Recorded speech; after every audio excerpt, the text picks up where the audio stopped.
So our next storyteller is Orlando Pineda, and he is currently a computer programmer. He codes for good at a nonprofit startup and helps others in need by developing innovative technologies that challenge poverty. Orlando earned a BS in computer science from Columbia University in New York, which is where Francisco went as well, and they discovered that when we all met, from the School of Engineering.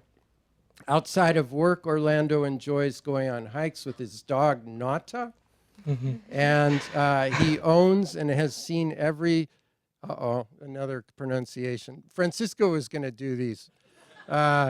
He owns and has seen every Studio Ghibli film. What is that?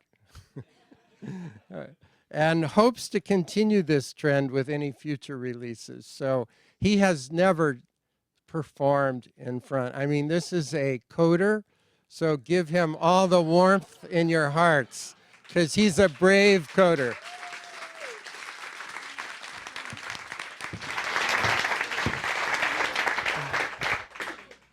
Hi, everyone. I think I'm just going to jump right in.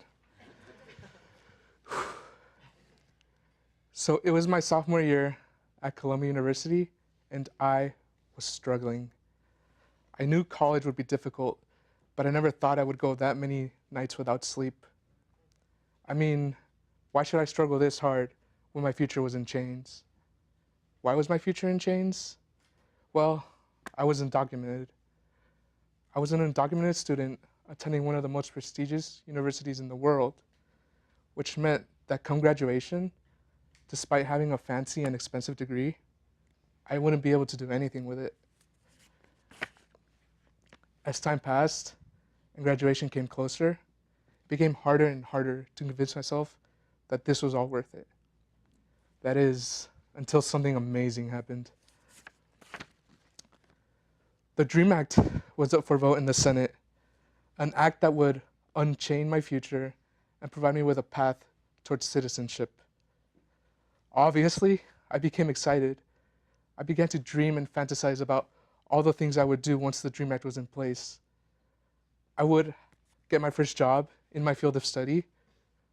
I would buy and drive my first car. I would be able to go home and visit my family for the first time in Mexico. The possibilities seemed endless.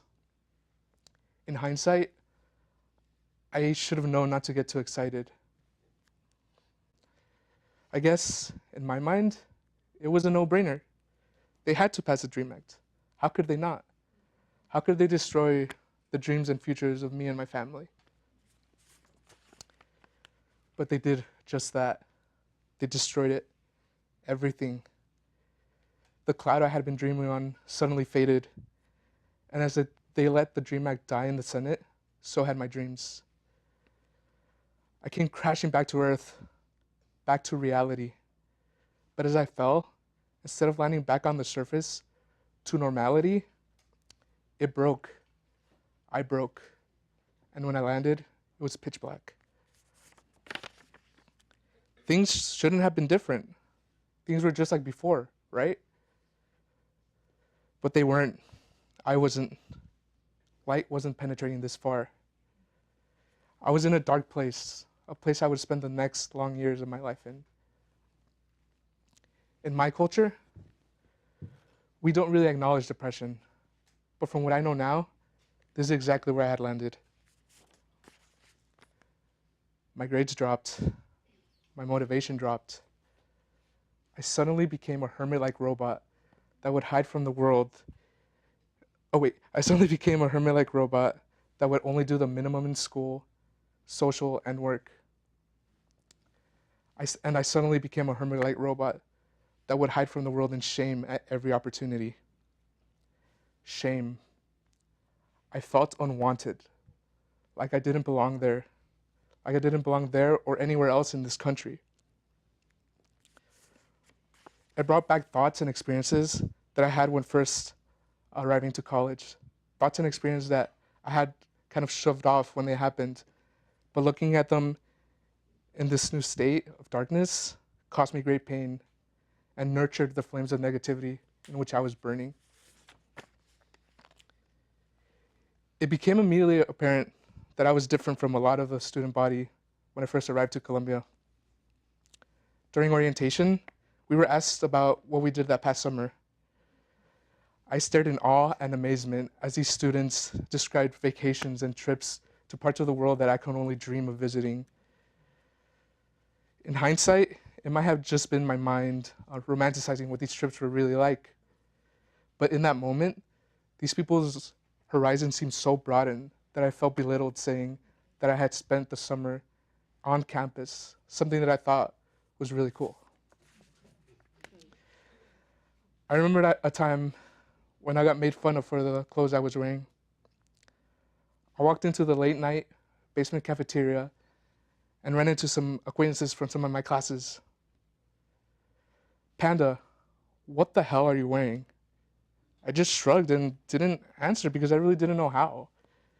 I was wearing the same clothes I had worn throughout all of high school, which I had no problem with, but apparently to these individuals, they were subpar. At the time, it didn't affect me, but these memories in New Darkness brought me great pain. I realized my reality was different during a conversation I had with the people on my dorm. The floor I lived on the first 2 years at Columbia was a floor full of engineering majors. Since we were all in engineering, we all had these really expensive books we all needed to buy, and we often complained about that to one another. Since my scholarship program enabled me to check out these books long term, I felt proud and wanted to share this with them. But when they asked what program that was, I told them that I had a scholarship that covered everything from books to flights. One of the older students responded with, "You realize my parents are paying for your tuition?" Confused, I asked, "How does that work?" He proudly responded, "Both my parents are paying for my tuition in full." "Great," I responded, at a loss for words. The only reason I was in this program was because my parents couldn't contribute anything towards my tuition. Through sheer merit and necessity, I had obtained an incredible scholarship, one that I will always be grateful for. But in that moment, I felt like a second-rate student, handicapped by my socioeconomic background. I never brought up the fact that I was in that program ever again. And so I continued to live in this darkness, even past graduation, even after the arrival of DACA, which would finally allow me to do two things I've always wanted to do: drive and work.